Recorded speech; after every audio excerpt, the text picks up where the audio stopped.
Once upon a time, in the heart of a lush green forest, nestled between towering trees and vibrant flowers, there lived a tiny beetle. This little beetle was not like any other beetle you might have seen.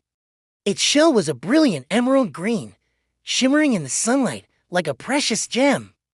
The beetle was so beautiful that all the animals in the forest wanted to possess it, but they couldn't catch it because it was too quick and too clever. One day, the beetle was happily crawling along a leaf when it heard a loud and angry voice. "I want that shiny beetle." It turned around and saw a sly fox creeping closer and closer. The fox was known for its cunning ways and its insatiable appetite for juicy bugs. The beetle knew that if the fox caught it, it would be the end of its story. So it quickly hid under a nearby mushroom, hoping the fox wouldn't find it. The crafty fox sniffed the air, trying to locate the beetle, but it couldn't find it. It searched high and low, but the beetle was nowhere to be seen. After a while, the fox gave up the search and slunk away, defeated. The beetle emerged from its hiding spot, relieved to have escaped the danger. But this was only the beginning of its troubles. As days went by, more and more animals came looking for the shiny beetle, each one more determined than the last. A grumpy badger, a sneaky snake, and even a hungry frog hopped by, all wanting to get their paws on the precious insect. The beetle was exhausted from constantly running and hiding. It longed for a moment of peace, but it seemed like its beauty was a curse, bringing only trouble and strife to its life. One evening, as the sun began its descent, the beetle found itself cornered by a hungry spider. The spider had built a web nearby and had been eyeing the beetle for quite some time. With quick reflexes, the beetle dodged the spider's sticky threads and made a run for it. As it stumbled through the undergrowth, it tripped over a twig and fell into a nearby hole. Inside the hole, it found a small, dark place to hide. It curled up into a ball, feeling utterly defeated. At that moment, it wished it could just disappear and no longer be the object of everyone's desire. Suddenly, it felt something warm enveloping it. The beetle opened its eyes to an astonishing sight. Before it, hovering in the air, was a radiant being with wings like a hummingbird and a gentle smile. The being radiated kindness and love, and the beetle felt an overwhelming sense of peace wash over it. "Don't be afraid, little beetle," the being said in a soothing voice.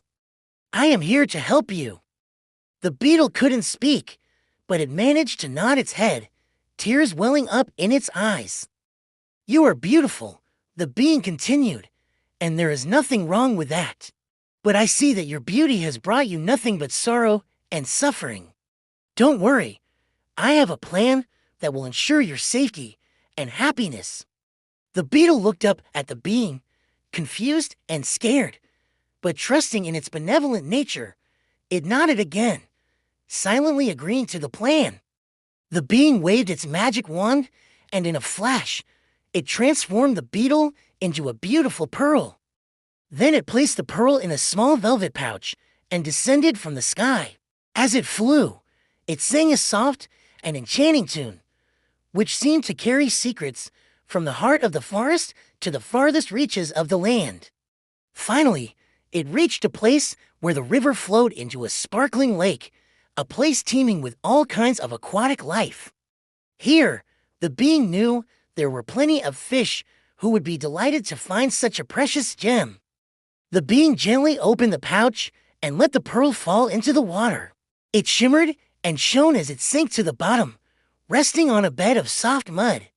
Soon, a curious fish swam by and saw the pearl.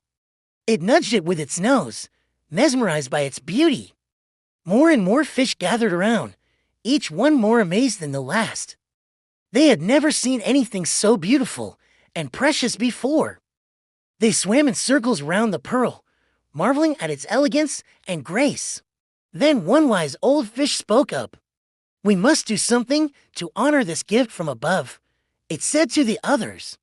"It is too beautiful to simply leave here." The other fish agreed, and together they came up with a plan.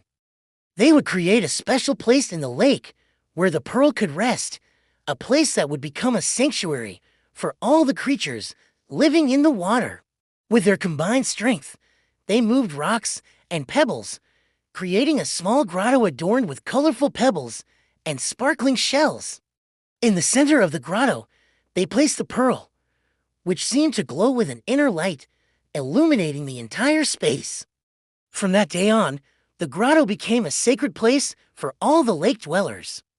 They would come from far and wide to see the beautiful pearl and experience the tranquility that emanated from it. The fish told stories about the pearl's miraculous powers to heal and bring happiness to those who believed in it. And soon the legend of the pearl of the lake spread throughout the forest and beyond. Meanwhile, back in the forest, the animals who had been searching for the beetle were surprised to find it missing. They looked everywhere, but the beetle was nowhere to be found.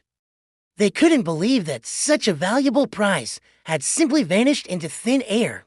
Little did they know that the beetle was safe and sound at the bottom of the lake, no longer suffering from their greed and envy.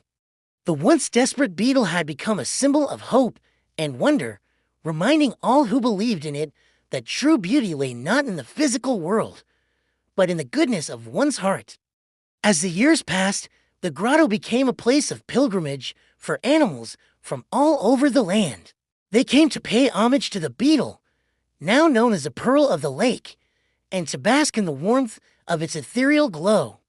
Even the sly fox and the hungry spider made the journey, their hearts filled with remorse for their past behavior. Upon seeing the pearl of the lake, they realized the error of their ways and vowed to live the rest of their lives spreading kindness and compassion to all. And so the legend of the beetle that God saved became a tale whispered on the wind, carried on the backs of butterflies, and etched in the hearts of all who heard it. It was a story of transformation and redemption, of the triumph of good over evil, and the everlasting power of love and compassion. For in the depths of their despair, the beetle had cried out to God for help. And in answer to its plea, God had sent a savior, a being of light and wisdom who had shown them the true meaning of beauty and the importance of inner goodness. And so the animals of the forest learned a valuable lesson. True beauty was not skin deep, but came from the kindness and compassion that resided in the depths of one's soul. And they vowed to live their lives in accordance with this wisdom, treating all creatures with respect and understanding. For they knew that it was not the size or the color of one's shell that mattered, but the goodness of one's heart. And so the forest became a place of harmony and peace, where animals of all shapes and sizes lived together in unity and love. And whenever they gathered around the old oak tree to share stories and laughter, the legend of the beetle that God saved was always at the forefront of their tales, reminding them of the importance of compassion and the everlasting bond between all living beings.